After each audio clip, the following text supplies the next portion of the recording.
5-star performance. We won't get used to it because I know what Sunderland are like, but it would be nice too, wouldn't it?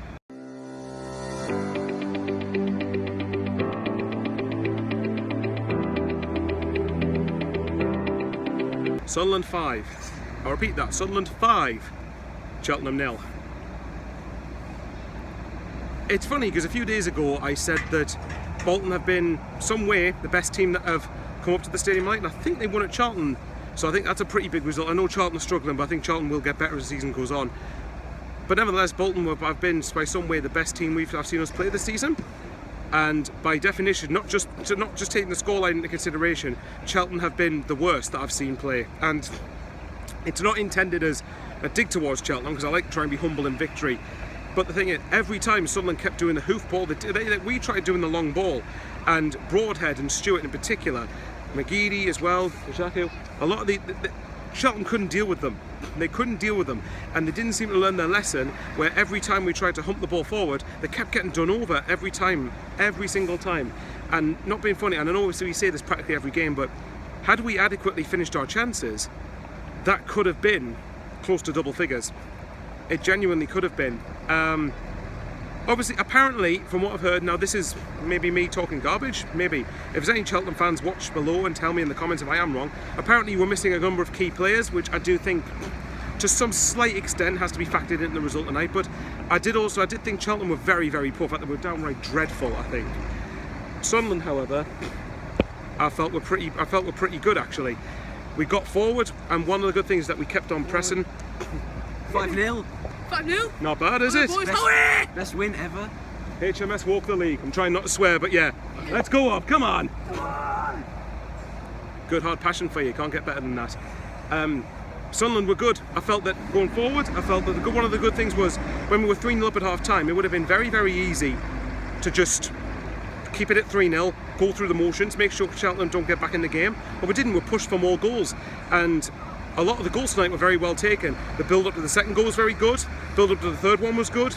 And the finishes for the fourth and fifth, yes, okay, a bit easy to score, but by that point Cheltenham had given up, but we still got to finish the chances off. And we had other opportunities. Broadhead had at least 2 opportunities that you could argue should have put away. There's other ones I'm thinking of that we should have scored. O'Brien had one at the end. It could literally have been 7 or 8 had we finished our chances. Obviously, I think Ipswich scored the most goals tonight. I think they beat Doncaster 6-0, so that's a pretty big result for them. It just shows that Ipswich will start to click, but hopefully we're so far ahead of them that we can stay ahead of them. Regardless, it was so nice for once to kill a team off. It was nice for once to kill a team off instead of being nervy repeatedly towards the back end of a game. Contrasting tonight, when you look at the game on Saturday against Bolton, that second half was easily the most nervous I've been for a game, for a whole half of football in a long, long time. And tonight was easily the most enjoyable because of the fact the game was done at half time. But again, from Sunderland's perspective, 5-star performance. You can't get much better than that. Obviously, Cheltenham, you have to factor in Cheltenham were missing a number of players if that is true, and they were very, very poor. But at the end of the day, you can only beat what's put in front of you, and you've got to finish the chances off. And it sets us up nicely going into Portsmouth at the weekend, which, despite Portsmouth's, you could argue, indifferent start, will be a tough test. They've sold out their home allocation, and it's going to be a hard game. We've got to make sure we're up for it just as much as they are.